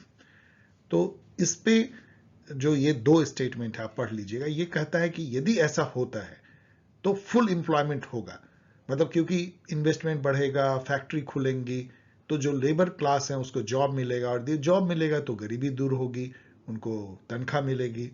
तो ये दोनों स्टेटमेंट सही है, पढ़ लीजिएगा। ऑफ कोर्स ये सब मतलब आप एक्सपेक्ट नहीं कर सकते कि इस टाइप के क्वेश्चन आप एकदम बिल्कुल तैयारी करके एग्जाम में जाएंगे, इसलिए डोंट वरी। अगेन ये दोनों स्टेटमेंट जो अमृत सेन की, जो इंटाइटलमेंट अप्रोच और फूड अवेलेबिलिटी डिक्लाइन अप्रोच, दोनों ही सही प्रतीत होते हैं। मैं ये कहूंगा कि मैंने अमृत सेन को बहुत पढ़ा है, लेकिन अब इतना स्पेसिफिक तो बहुत डिफिकल्ट है, लेकिन ये दोनों बहुत ही कॉमन सेंटेंसेज हैं जो गलत नहीं हो सकते हैं। आप पढ़ लीजिएगा और इसको थोड़ा बहुत समझ भी लीजिएगा। ये बहुत ही स्पेसिफिक क्वेश्चन है, ऐसे क्वेश्चन पूछे जाने चाहिए। कंपैरेटिव एडवांटेज का जो कॉन्सेप्ट है वर्ल्ड ट्रेड के कॉन्टेक्स्ट में, ये डेविड रिकार्डो ने दिया था, सेम जिन्होंने कि लेबर थ्योरी ऑफ वैल्यू दिया, जिसको मार्क्स ने अपने लेबर थ्योरी ऑफ वैल्यू में यूज किया था, डेविड रिकार्डो का। कंपैरेटिव एडवांटेज क्या है? यदि इंडिया मान लीजिए लेदर का गुड बना सकता है बेटर, और पाकिस्तान यदि कॉटन का गुड बना सकता है बेटर, तो इंडिया को कॉटन बनाने के बजाय पाकिस्तान से इंपोर्ट कर लेना चाहिए। सेम वे पाकिस्तान को लेदर गुड्स जो है इंडिया से इंपोर्ट करना चाहिए।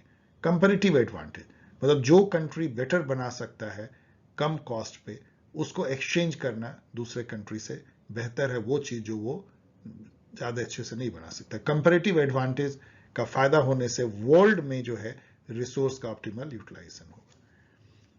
तो ए के 3 और इसी से जो है ये हो जाता है क्रैक। अब बाकी को मैच कर लीजिएगा, पढ़ लीजिएगा। ये सारे बहुत ही इंपॉर्टेंट कॉन्सेप्ट है। जैसे अनइक्वल एक्सचेंज का जो कॉन्सेप्ट है वो आरगिरी इमैनुअल ने दिया है।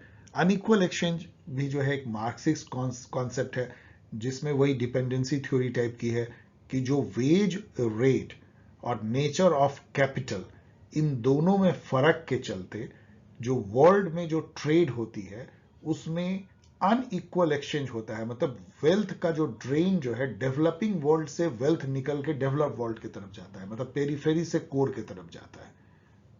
मतलब समझिए, गरीब और अमीर ट्रेड कर रहे हैं, गरीब अमीर कंट्री, और चूंकि गरीब कंट्री में जो है लेबर बहुत चीप है और कैपिटल का नेचर भी जो है वहां से अलग है, खास करके लेबर चीप है, तो उसमें जो क्या होगा कि जो सरप्लस वैल्यू जुड़ता है लेबर का, वो डेवलपिंग कंट्री में बहुत ज्यादा यूज होगा, डेवलप कंट्री में कम होगा। और इसके चलते जो ट्रेड होती है उससे इफेक्टिवली क्या होता है कि डेवलपिंग कंट्री का जो वेल्थ है वो डेवलप कंट्री की तरफ जाता है। इसको और आगे आप अनइक्वल एक्सचेंज को समझ सकते हैं। कई मार्क्सिस्ट थिंकर ने इस पे काम किया है। डिपेंडेंट डेवलपमेंट आप यहां देख सकते हैं कि पीटर इवांस ने दिया है, जो डिपेंडेंसी थ्योरी से जुड़ा हुआ है। ये सबको आप पढ़ सकते हैं। ये जो क्वेश्चन है 62 वो चार्ल्स टिली के कलेक्टिव एक्शन पे है, जो कि अगेन आप बहुत ही डीप क्वेश्चन है। और वो दरखीम, जो इमिल दरखीम, जिन्होंने ये थ्योरी दिया था कि violence is a product of social disintegration, उन्होंने एनोमी का भी थ्योरी दिया था, उसको वे रिफ्यूट करते हैं। तो ये भी जो है सही है, क्योंकि चार्ल्स टिली का जो कलेक्टिव एक्शन है वो एक तरह का सोशल मूवमेंट का बेसिस है। मतलब क्यों लोग जो हैं गरीब, गुरुआ, मार्जिनलाइज, सबल्टन लोग सड़क पे निकल आते हैं, वो कलेक्टिव एक्शन है। वो वायलेंस अपने हित के रक्षा के लिए करते हैं।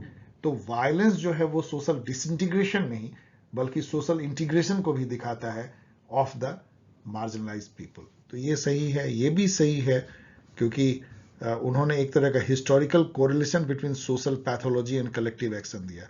मतलब सोशल पैथोलॉजी जो है ये एमिल दरखाइम का कॉन्सेप्ट है, ग्रेट सोशियोलॉजिस्ट। सोशल पैथोलॉजी आप समझ सकते हैं सोसाइटी के जो विकार होते हैं, और उससे ही कलेक्टिव एक्शन भी निकलता है। चार्ल्स टिली के अनुसार उन दोनों को वो जोड़ते हैं। अब यहाँ पे देखिए वॉल्स्टीन के जो वर्ल्ड सिस्टम थ्योरी है उस पे ये दो है, बहुत लंबे लंबे स्टेटमेंट में पढ़ने नहीं जा रहा हूँ, लेकिन आप पढ़ लीजिएगा, और दोनों ही कॉमन सेंसिकल क्वेश्चन है और दोनों ही सही है, पढ़ लीजिएगा, समझ लीजिएगा। गिडेंस जो है, इनका फर्स्ट नेम क्या है, एंथनी गिडेंस जो है ब्रिटेन के एक तरह से सोशियोलॉजिस्ट कह लीजिए, जिन्होंने कि स्ट्रक्चरेशन या स्ट्रक्चरेशन का जो इन्होंने कॉन्सेप्ट दिया, सोसाइटी या सोशल स्ट्रक्चर पे इन्होंने काफी काम किया था। इनका एक और थ्योरी है जिसको कि शॉर्ट में TSD कहते हैं, टाइम स्पेस डिस्टेंसिएशन। डिस्टेंसिएशन मतलब डिटैचमेंट कह लीजिए। तो इसमें ये जो थ्योरी है वो ये बेसिकली कहती है कि जो मॉडर्न जमाने में जो सोशल इंटरेक्शंस होता है वो अब टाइम स्पेस से परे हो गया है। मतलब कि सेम टाइम में सोशल इंटरेक्शन की जरूरत नहीं है। टाइम अलग अलग, मतलब आप जो है सोशल इंटरेक्शन समय से बंधा हुआ नहीं है, आप कह लीजिए स्पेस से भी बंधा हुआ नहीं है, क्योंकि टाइम और स्पेस से वो ट्रांसेंड कर गया है। अब इस पे और ज्यादा आप TSD पे पढ़ सकते हैं। तो ये भी जो है कॉमन सेंस का, यदि इतना भी आप जानते हैं TSD के बारे में तो ये भी आपको सही लगेगा, ये भी आपको सही लगेगा। तो ये दोनों सब बहुत ही कॉमन स्टेटमेंट हैं जो कि एक खास थ्योरी के बारे में कुछ बताते हैं, और इसके बारे में पढ़ लीजिए। Which among the following discipline is regarded as the intellectual origin of structural functional analysis? ये बहुत अच्छा क्वेश्चन है और आपको कई जगह पूछा जा सकता है कि सोशल एंथ्रोपोलॉजी जो है उससे जो है स्ट्रक्चरल फंक्शनलिज्म निकला है, और वो पॉलिटिकल साइंस में भी आया। स्ट्रक्चरल फंक्शनलिज्म जिसको कि एलमंड ने अपनाया, एलमंड एंड पावल ने, उसमें क्या है कि जो सोसाइटी है वो एक तरह का, या पॉलिटिकल कहिए, पॉलिटिकल जो रियल्म है वो एक सिस्टम है, और सिस्टम में जो पार्ट है उसके वो डिफरेंट स्ट्रक्चर्स हैं। स्ट्रक्चर वही pattern, social behaviour, norms, institutions, traditions, practices, इसको जो है आप स्ट्रक्चर कह सकते हैं। और हर स्ट्रक्चर जो है एक पर्टिकुलर फंक्शन करता है सोसाइटी में, और उसी से वो सिस्टम अपना जो है मेंटेन रखता है, अपने इक्विलिब्रियम मेंटेन रखता है, अपना एग्जिस्टेंस को मेंटेन रखता है। तो ये जो कॉन्सेप्ट जो निकला है स्ट्रक्चरल फंक्शनलिज्म का, ये सोशल एंथ्रोपोलॉजी से निकला है। यहां पे देखिए, एक बार मैंने अभी आपको कुछ मिनट पहले बताया था कि जैसे इथनो सिंबलिज्म या इथनो नेशनलिज्म आए तो आप एंथोनी स्मिथ को याद कीजिए, और इसी हिसाब का ये क्वेश्चन परहैप्स क्रैक हो जाता है। यस, अब आप बाकी मैच कर लीजिएगा, और सभी बहुत इंपॉर्टेंट कॉन्सेप्ट है, लाइक प्राइमोर्डियलिज्म कैसे नेशनलिज्म को से एसोसिएट होता है, एडवर्ड सील ने दिया है। इंटरनल कोलोनियलिज्म, पेरेनियलिज्म, ये सब इंपॉर्टेंट कॉन्सेप्ट है। आप चाहे तो इस पे आधा घंटा बिता सकते हैं और बहुत सारी नॉलेज ले सकते हैं। यहां पे इन्होंने बुक पे लिखा था ethno symbolism and nationalism, a cultural approach, Anthony Smith ने। ये भी जो है अच्छा क्वेश्चन है। Historical institutionalism, EP Thompson second time इसी पेपर में आ रहे हैं, ब्रिटेन के या इंग्लैंड के हिस्टोरियन। मोरल इकोनॉमी आप कार्ल पॉलियनी, और इसी दो से आपका ये क्रैक हो जाएगा। A का 4, तो A का 4, और इससे आपका सीधा ही क्रैक हो जाता है। बाकी मैच कर लीजिएगा। पाथ डिपेंडेंसी का मतलब क्या होता है, मतलब हिस्टोरिकल समय में जो डिसीजन लिए गए, पॉलिसी डिसीजन, या जो भी एक समझिए एक रास्ता समाज अख्तियार कर लेता है, वो बदलता नहीं है, वो पाथ डिपेंडेंट हो जाता है। आप समझ रहे हैं मैं क्या कह रहा हूं, कि ये कई जगह, ये टेक्नोलॉजी में भी आता है। मतलब हिस्टोरिकली यदि जैसे मान लीजिए गवर्नमेंट ऑफ इंडिया ने एक मान लीजिए लिबरलाइजेशन की पॉलिसी 1980 से ले लिया, तो आप अचानक जो है 2022 में या 23 में उसको बदल नहीं सकते, वो पाथ डिपेंडेंट हो जाता है। इतने सारे उसके ऑफशूट डिसीजन हो चुके हैं कि वो अपने आप में रिजिड हो जाता है। अब पॉलिसी को आप उससे बदल नहीं सकते। This is called path dependency. ये भी एक तरह का हिस्टोरिसिज्म है। इन सबको मैच कर लीजिए, थोड़े बहुत इन ऑथर्स को थोड़ा याद भी कर लीजिए इनके साथ। अब यहाँ पे ये सारे बुक्स हैं। इसको कैसे मैंने क्रैक किया कि इसमें नेशनलिज्म केवल एक ही बुक में है, और नेशनलिज्म पे आपको पता है बेनेडिक्ट एंडरसन ने काफी काम किया है। तो यदि सी के 2 को मिलाएं और इससे ये क्रैक हो जाता है, देखिए फॉर्चुनेटली, फिर तो आप बस इसको मैच कर लीजिए बाकी को। लेकिन ये सब बहुत ही इंपॉर्टेंट बुक है, बहुत इंपॉर्टेंट थिंकर हैं, तो इन सब के बारे में थोड़ी बहुत जान लीजिए। मतलब ये पेपर आपको काफी नॉलेज देने की कोशिश कर रहा है एज ए एनालिसिस यदि आप करते हैं तो। यहां पे जो है मैकिंडर का जो हर्टलैंड एंड ड्रीमलैंड थ्योरी है उसके बारे में कहा गया है। Who rules east Europe commands the heartland, उन्होंने उसको हर्टलैंड कहा था। Who rules the heartland commands the world island, और who rules the world island rules the world, ये मैकिंडर की हर्टलैंड थ्योरी है। ये आसान क्वेश्चन है यदि आप मेरे साथ बने हुए हैं। ये क्वेश्चन बड़ा ही अकवर्ड है। नाफ्टा का एक इंडिजिनस पीपुल की मूवमेंट हुई थी मैक्सिको में जो बहुत फेमस है, जैप्टिस्टाज मूवमेंट। उन्होंने नाफ्टा के कई सारे, जो अब तो नाफ्टा खत्म भी हो गया है, न्यू रूप में सामने आ गया है, तो अमेरिकन फ्री ट्रेड एग्रीमेंट को उन्होंने अपने अहित से जोड़ा था और उसके अगेंस्ट में उठ खड़े हुए थे जैप्टिस्टाज। वेरी पिकुलियर क्वेश्चन, आप ये सबको पकड़ नहीं सकते। अब यहां पे केनिथ वॉल्ज जो थ्योरी ऑफ इंटरनेशनल पॉलिटिक्स में ये बाइपोलर स्टेबिलिटी थ्योरी देते हैं कि dominance of super power as the best guarantor of order and stability in world politics. तो ये तो सही है, क्योंकि बाइपोलर स्टेबिलिटी थ्योरी उन्होंने दिया था। इनका कहना था कि दो सुपर पावर जो है वो बैलेंस करते हैं और वर्ल्ड में स्टेबिलिटी और पीस रहती है। यहां पे देखिए, Kenneth Waltz theory of international politics put forward the idea that international relation is undergoing radical transformation as a result of growing interdependence in the international economy as well as the limitation of force in the nuclear age. तो मैं इसको भी सही मानूंगा, क्योंकि इन्होंने ये कहा था कि न्यूक्लियर वेपन जो है एक तरह से शांति लाता है, क्योंकि जितना न्यूक्लियर वेपन होगा उतना ही डरावना होगा लड़ाई, और आप फोर्स का यूज नहीं कर पाओगे। आज यदि समझ लीजिए कि यदि यूक्रेन के पास भी न्यूक्लियर बम होता तो क्या उस पर अटैक कर पाता रसिया? जरा सोचिएगा, शायद नहीं। तो इससे जो है शांति शायद बहाल होती। उस पर कई लोग क्वेश्चन भी करते हैं इस थ्योरी पे कि न्यूक्लियर बॉम्ब जो है शांति लाता है। तो इसको भी ट्रू माना जा सकता है। चलिए क्वेश्चन मार्क भी कर देते हैं, आप और रिसर्च कर लीजिए।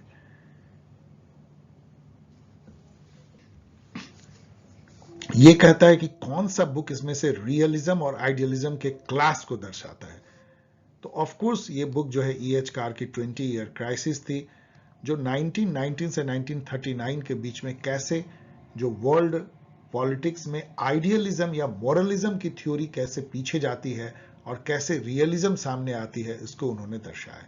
आइडियलिज्म वो था जो वुड्रो विल्सन और कई लोग उस समय अपनाते थे, जिसमें यह था कि वर्ल्ड में परपेचुअल पीस आ सकता है, सब दुनिया के नेशन आपस में हार्मनी से रह सकते हैं, एक मोरल कोड ऑफ कंडक्ट बन सकता है इंटरनेशनल सोसाइटी जैसा पीस एंड ट्रैंक्विलिटी लाने के लिए। वो सब ढह गया वर्ल्ड वॉर 2 आते आते और हिटलर के जो एक्शंस थे उससे।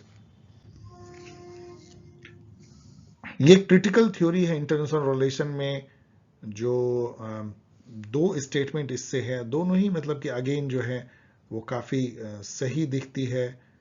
तो आप इसको पढ़ लीजिएगा। ये सब कॉमन सेंसिकल है, मतलब इसमें कई सारे क्वेश्चन ऐसे हैं, जैसे रॉबर्ट कॉक्स की जो क्रिटिकल थ्योरी है इंटरनेशनल में, वो अनइक्वल एक्सचेंज को दर्शाती है, कैसे ड्रेन ऑफ वेल्थ जो है वो डेवलपिंग से डेवलप कंट्री की तरफ आती होती है, कोर एंड पेरिफेरी में बटा हुआ है एंड ऑल। ये क्वेश्चन तो एकदम run of the mill question है, जो किसी भी एग्जाम में यदि आप बैठते हैं, CUT PG से लेके यूजीसी नेट, आपको पता होना चाहिए इंग्लिश स्कूल हेडली बुल, तो A के 3 और इससे ही आपका हो जाता है क्रैक। तो सुपर इजी है constructivism Nicholas Onuf, post modernism Ashley, और realism George Kennan. George Kennan दूसरी बार दिख रहे हैं। कंटेनमेंट पॉलिसी याद आया अभी आपको? एक्स के नेम से उन्होंने जो लिखा था, sources of Soviet conduct. Which among the following regime is regarded as an example of authoritarian corporatist state? I will go with fascist Italy, लेकिन इस पे मैं क्वेश्चन मार्क कर रहा हूं। कॉर्पोरेटिस्ट स्टेट क्या होता है आप जान लीजिए। जो जर्मन स्टेट भी था, जो एक तरह से हेगल ने अपने थ्योरी में भी कॉर्पोरेटिज्म की प्रस्तावना की थी, या कहिए वो प्रपोज किया था। कॉर्पोरेटिज्म ये होता है कि स्टेट जो है वो समाज के जितने सिविल सोसाइटी के अंग होते हैं, लेबर एसोसिएशन या ट्रेड यूनियन या बैंकिंग एसोसिएशन, डॉक्टर्स के एसोसिएशन, ट्रेडर्स, मर्चेंट के जो गिल्ड हैं या चैम्बर ऑफ कॉमर्स है, उन सब को अपने अंग के तरह जो है वो अपने में समाहित कर लेता है। मतलब कोई ऑटोनोमस रहता ही नहीं है सिविल सोसाइटी का कोई एक पार्ट, सब स्टेट के एक कॉरपोरेशन की तरह जो है वो एक्ट करते हैं, तो स्टेट टोटलिटेरियन बन जाता है। उसको कई लोग अच्छा मानते हैं। जापान में कॉर्पोरेटिज्म हुई, जर्मनी में कॉर्पोरेटिज्म हुई, इटली में कॉर्पोरेटिज्म हुई, और उससे काफी डेवलपमेंट भी होता है। अब यहां पे देखिए, ये जो क्वेश्चन है वो भी ठीक से फ्रेम नहीं है। जो दो स्टेटमेंट है, caste associations have been the preeminent mode of interest formation and interest articulation for ordinary villagers. Okay, नहीं सॉरी, ये क्वेश्चन ठीक फ्रेम्ड है, तो ये एकदम बिल्कुल सही है, ये बिल्कुल ट्रू है। और the distance between the state and ordinary people reinforce and preserve caste hierarchy, ये भी सही है। स्टेट से अलूफ रहे, स्टेट जो है कास्ट की जो सिस्टम थी उसको वो उसमें अंदर नहीं घुस पाया, उसको वो डिस्टर्ब नहीं कर पाया, वो एक ऑटोनोमस विलेज कम्युनिटी कास्ट के बेसिस पे ही अपने काम को चलाती रही। एजर्सन देखिए, इंडियन नेशनलिज्म एंड स्टेट, हाँ ये मैं कह रहा था, ये ठीक से लिखा हुआ नहीं है। आगे दूसरा क्वेश्चन है जहां कुछ टाइपो एरर है। Indian nationalism and state it fashioned after independence is at least partly because it is adopted to historical, पता नहीं क्या कहना चाहते हैं, लेकिन मुझे लगता है कि ये स्टेटमेंट तो बिल्कुल सही है कि Indian nationalism did not dismantle the structure of caste by the unprecedented power of the modern state. उसको नहीं, हम भले ही हमने कॉन्स्टिट्यूशन इगैलिटेरियन लिख दिया, लेकिन क्या कास्ट सिस्टम को हम तोड़ पाए हैं? इनफैक्ट जो मॉडर्न पॉलिटिक्स जो है, जिसमें इलेक्टोरल पॉलिटिक्स, रिजर्वेशन, उसने कास्ट को एक अलग तरह से नवजीवन दे दिया है। इसलिए ये ट्रू है। अब इसके बारे में क्या बोले तो पढ़ लीजिएगा, कुछ गलत फलत ढंग से लिखा है। Who said, my notion of democracy is that it is the weakest, that the weakest should have the same opportunity as the strongest। ये एक बहुत ही नोटेबल एक लंबा भाषण का पार्ट है महात्मा गांधी का, आप इसको पढ़ लीजिए। ये बहुत अच्छी अच्छी बातें इन्होंने की हैं, और जो अभी भी कंटेम्प्रेरी पॉलिटिकल सिनेरियो में भी जिसकी बहुत महत्ता है, महात्मा गांधी का। अगेन गांधी जी का है, Gandhi place the language issue, अब इसको ब्ला ब्ला पढ़ लीजिएगा। बेसिकली ये कहता है कि कांग्रेस ने लिंग्विस्टिक जो रीजनलिज्म है उसको काफी तवज्जो दी थी आजादी के पहले। उनका कहना था कि अंग्रेजों ने जिस तरीके से प्रोविंसेस को बनाया है वो इंडिया के का जो नेचुरल जो लिंग्विस्टिक रीजन है उससे वो मैच नहीं करता है। इसलिए उन्होंने अपने कांग्रेस की जो कमिटी बनाई वो लिंग्विस्टिक बेसिस पे बनाई, जो नागपुर सेशन से उभर करके ये डिसीजन आया। So Congress party was formed into provincial Congress committee based on provincial language हो गए हैं। ये भी टाइपो एरर। अब ये सब क्वेश्चन का क्या कहें। 7th national conference of autonomous women movement कहां पे हुआ? कोलकाता में हुआ था, लेकिन ये कौन जानता है और क्यों जानना चाहिए? ये भी है, मतलब डिफिकल्ट इसलिए डिफिकल्ट है कि ये तो बहुत आसान है। इंडिया विंस फ्रीडम बहुत लोग जानते होंगे, मौलाना अबुल कलाम आजाद ने लिखा था। इसकी 2 वॉल्यूम में, एक तो उनके मरने के काफी साल बाद पब्लिश हुई थी कि उसने जिन्ना की बड़ाई की थी उन्होंने, तो डी का 4 तो है, लेकिन इससे केवल आपका 50-50 ही गेम होता है। तो एक आपको जानना है, उसमें federal problem of India DR. Gadgil ने लिखा है। यदि आप ये जान पाते हैं तो बी के 1, और इससे आपका ये सॉल्व हो जाता है। बाकी आप और थोड़ा सा मैच कर लीजिएगा। आप इससे भी इसको क्रैक कर सकते हैं कि आचार्य नरेंद्र देव जो है फेमस सोशलिस्ट लीडर थे इंडिया के, और यहाँ पे सोशलिज्म पे एक ही बुक है, इसलिए ए का 3 होगा और ए के 3 से आप सीधा क्रैक भी कर सकते हैं। Each house of Indian parliament, अब कुछ क्वेश्चन जो है पार्लियामेंट और कॉन्स्टिट्यूशन और इंडियन पॉलिटी के जो थोड़े आसान हैं। Each house of the Indian parliament has its own presiding officer whose power does not include, मतलब ये थोड़ा सा ये एक मुझे लगता है एक इनवैलिड क्वेश्चन है, क्योंकि इसमें यदि देखें कि जो स्पीकर हैं जैसे प्रिजाइडिंग ऑफिसर लोकसभा के या चेयरमैन या वाइस चेयरमैन जो राज्यसभा के, तो ये कस्टोडियन होते हैं राइट एंड प्रिविलेज के हाउस कमेटी और मेंबर के, ये सही है। ये वारंट इशू करते हैं to exclude the order of house wherever necessary, ये भी ये कर सकते हैं। It is through him that the decision of the house are communicated. He can be a member of opposition party. कोई ऐसा है तो नहीं कि स्पीकर जो है अपोजिशन पार्टी का नहीं हो सकता है, बिल्कुल हो सकता है, वैसे होता कभी नहीं है। तो इसमें से कोई भी मुझे सही नहीं दिखता है, और यहाँ पे ऑप्शन भी इस टाइप के कुछ आप सही नहीं कर सकते हैं, तो देख लीजिएगा। Arrange the following state in India in the ascending order of seat allocation in Lok Sabha. Ascending मतलब सबसे कम किस में है और उसके बाद, तो आप समझिए उत्तर प्रदेश जो है सबसे बाद में आएगा, क्योंकि असेंडिंग ऑर्डर मतलब कि सबसे ज्यादा जो है उत्तर प्रदेश में होगा, तो सबसे ज्यादा उत्तर प्रदेश में है ए, तो एक ही है ऑप्शन, इसका मतलब कि मध्य प्रदेश में सबसे कम है, तो DCB है। लॉजिक ऑफ पैट्रोनस डेमोक्रेसी, ये किसने एक्सप्लेन किया? पैट्रोनस डेमोक्रेसी पहले होता क्या ये समझिए। एक ऐसी डेमोक्रेसी जिसमें कि स्टेट जो है वो सिटीजन को इस तरह से ट्रीट करता है कि देखो हम तुम्हें एम्प्लॉयमेंट देंगे, हम तुम्हें राशन देंगे, हम तुम्हें ये देंगे, मतलब पैट्रन बन जाता है और सिटीजन क्लाइंट बन जाता है। मतलब आप वोट लेते हो इस बेसिस पे कि स्टेट के पावर को यूज करके आप सिटीजन को कुछ फ्री भी दे रहे हो या कुछ मेहरबानी कर रहे हो, जॉब, एम्प्लॉयमेंट या अन्य टाइप के वेलफेयर मेजर, जिससे कि सिटीजन आपको वोट दे रहा है। तो ये पैटर्निस्ट डेमोक्रेसी है, इसको अच्छा नहीं माना जाता है।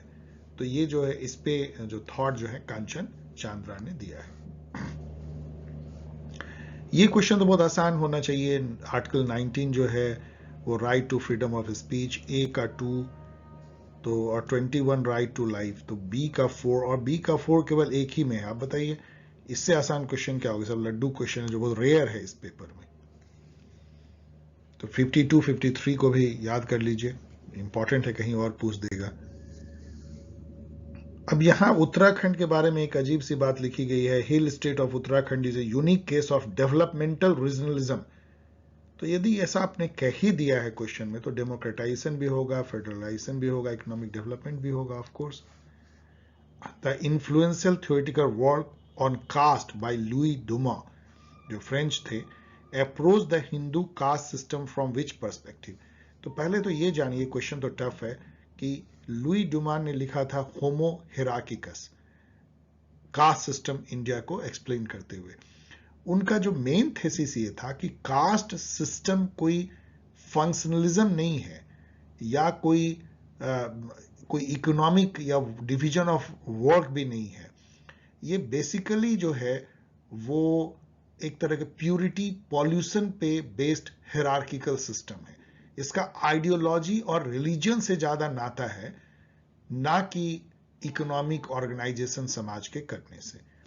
और ये जो पूरा जो इनका अप्रोच था वो स्ट्रक्चरलिज्म था, कि कास्ट सिस्टम एक सोशल स्ट्रक्चर बनाता है। स्ट्रक्चर वही pattern, behaviour, norms, practices, traditions and all. तो स्ट्रक्चरलिस्ट अप्रोच था इनका, लुई डुमा।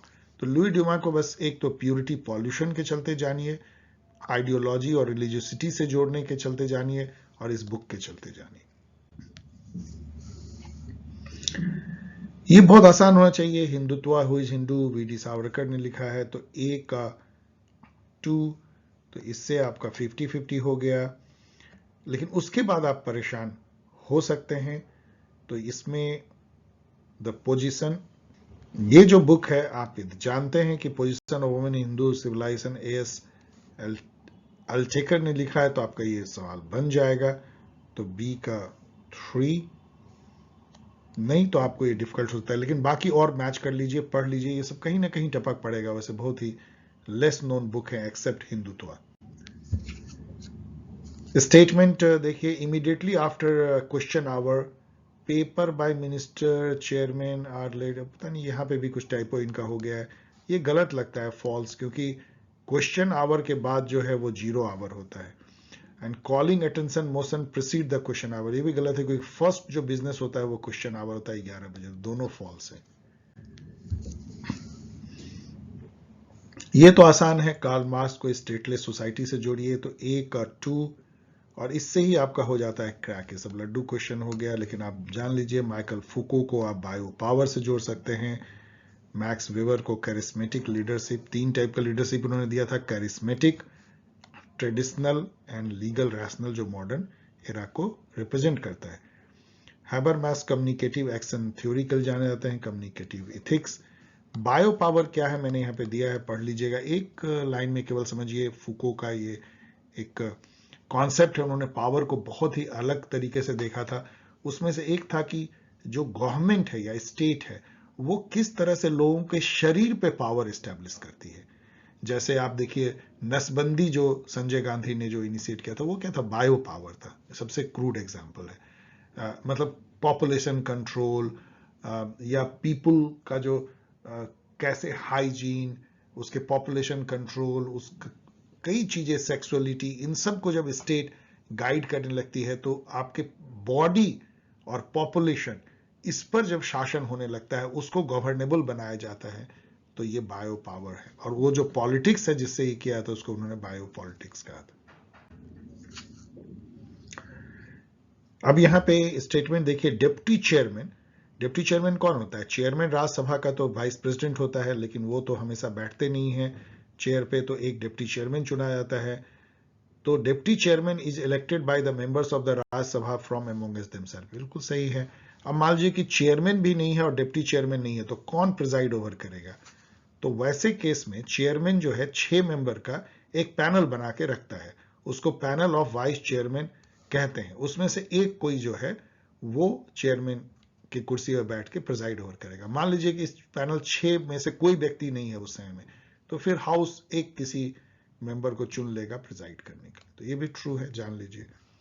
यहाँ रूल 8 जो बिजनेस का है उसके तहत है। ये सब बहुत डिफिकल्ट है ये सब जानना, लेकिन एक बार आप जान जाएंगे तो कभी भूलेंगे नहीं कि 6 मेंबर का एक पैनल ऑफ वाइस चेयरमैन होता है। लॉयड एंड सुजान रुडोल्फ जिन्होंने की इन परस्यूट ऑफ लक्ष्मी नाम की बुक लिखी थी, उसमें पॉलिटिकल इकोनॉमी ऑफ इंडिया को उन्होंने काफी क्लोजली एग्जामिन किया था, इससे रिलेटेड कई क्वेश्चन पूछे आते हैं। तो इनका कहना था कि इंडिया का जो स्टेट का जो शिफ्ट हुआ है 1980s के बाद, वो एक सेंट्रल प्लानिंग से लिबरलाइजेशन की तरफ जब गया तो वो इंटरवेंशनिस्ट स्टेट से रेगुलेटरी स्टेट बनने लगा। रेगुलेटरी स्टेट क्या होता है, जो खुद इकोनॉमिक एक्टिविटी से पीछे हटने लगता है, मार्केट को आगे आने देता है, लेकिन वो मार्केट को रेगुलेट करने के लिए लॉट्स ऑफ रेगुलेटर बनाता है। अब इंडिया में देखिए कितने रेगुलेटर बन गए, telecom regulator, electric regulator, banking regulator, share market regulator, हर तरह के रेगुलेटर।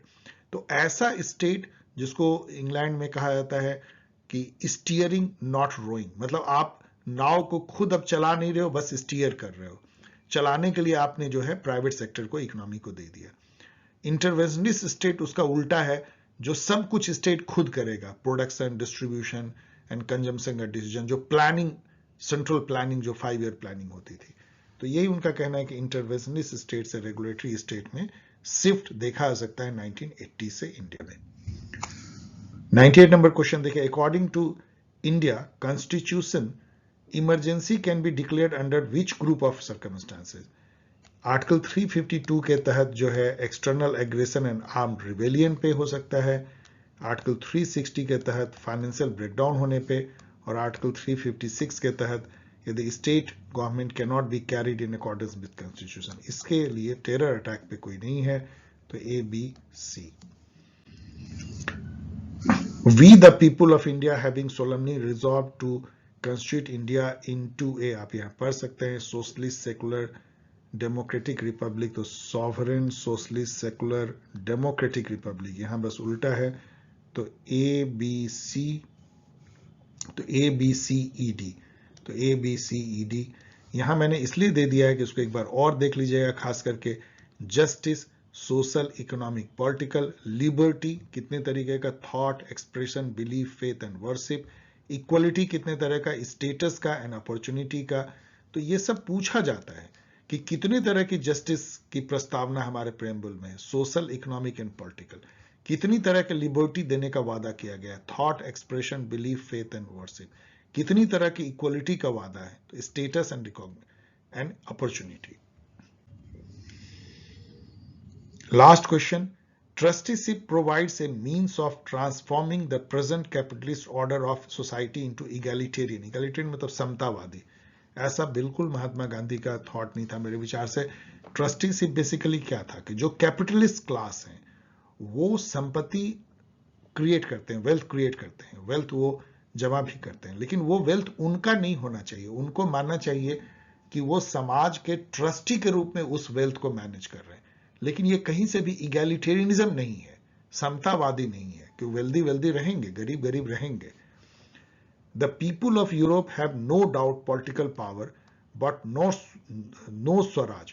ये भी बात जो है तिलक जी ने नहीं है, मेरे अनुसार से ये गांधी जी ने कही होगी, क्योंकि ये बिल्कुल ऑब्वियस है, उन्होंने ग्राम स्वराज में ये बात कही है, तो ये भी फॉल्स है। तो ये दोनों फॉल्स स्टेटमेंट है। मैं यहाँ पे खत्म करने से पहले एक बताना चाहूंगा कि मैंने वो सारे क्वेश्चन निकाल दिए हैं जो रिसर्च मेथोडोलॉजी से थे, क्योंकि वो एक अलग पेपर में लेके आएंगे, नहीं तो ये वीडियो काफी बड़ा हो जाता, और उसमें भी उन्होंने काफी कंफ्यूजिंग क्वेश्चन पूछे हैं। लेकिन एक बार मैं जरूर उसको रिविजिट करूंगा और आपको कभी ना कभी बताऊंगा जब पेपर 1 हम यूजीसी नेट की चर्चा करेंगे, तो इसके जो रिसर्च मेथोडोलॉजी क्वेश्चन है वो भी हम लोग देखेंगे, उसमें से भी कुछ निकल के आ सकता है। सो ओके डियर स्टूडेंट, ये वीडियो बहुत लंबा हो गया, मेरे लिए भी काफी थकाने वाला था, और आप देख सकते हैं कि मुझे नहीं लगता कि मैंने किसी भी पेपर के लिए इतना ज्यादा टाइम डिवोट किया होगा, क्योंकि मैं 3 दिन से इसके पीछे पड़ा हुआ हूं। और मैं क्यों ये पेपर लेके आ रहा हूं, क्योंकि इतनी मुझे रिक्वेस्ट मिले हैं, तो मुझे लगा कि मुझे काम करना चाहिए। लेकिन फिर भी बहुत सारे जो क्वेश्चन है वो कंफ्यूजिंग है, मैंने क्वेश्चन मार्क किया है। यदि आपको इंटरेस्ट हो तो उस पर आगे बढ़िए, और यदि आपको ये वीडियो पसंद आया हो तो शेयर करें, सब्सक्राइब करें, कमेंट करें। मैं फिर से एक बार बोलूंगा कि ये जो क्वेश्चन का सेट है वो आपको बहुत नॉलेज देता है। यदि आप चाहें तो 10 पेज का नोट बना सकते हैं इस एक पेपर के बेसिस पे, और बहुत सारे क्वेश्चन आप हल कर सकते हैं। फिर से एक बार आपको याद दिला रहा हूं कि ये सब बुक जो है आपके एग्जाम, कॉम्पिटिटिव एग्जाम के लिए बेस्ट रिसोर्सेज है। मैं ये कोई दम्भ के साथ नहीं कर रहा हूं, एक मैटर ऑफ फैक्ट बोल रहा हूं, क्योंकि आपको पता है कि ये एक बहुत मेहनत से रिसर्च के साथ और एग्जामिनेशन को ध्यान में रखते हुए बनाई गई है। आप इसका फायदा उठाइए, इवन एक चॉकलेट से भी कम कीमत पे अवेलेबल है। इस तरीके से जो है आप मुझसे जुड़ सकते हैं, मुझसे क्वेश्चन पूछ सकते हैं। कृपया क्वेश्चन ऐसे पूछिए जिसका जवाब कुछ वर्ड या 1-2 सेंटेंस में दिया जा सके। थैंक्स, मिलेंगे बहुत जल्द। और अगला मेरा जो प्लान है मैं आपको बताना चाहता हूं, एमए के लिए शायद एक वीडियो में बनाने की कोशिश करूंगा before the year ends, may be Poulantzas and Miliband के डिस्कशन पे। लेट मी सी कि मैं कितना जल्दी उसको पढ़ पाता हूं रीडिंग मटेरियल को, और आपके लिए कुछ लेके आ सकता हूं।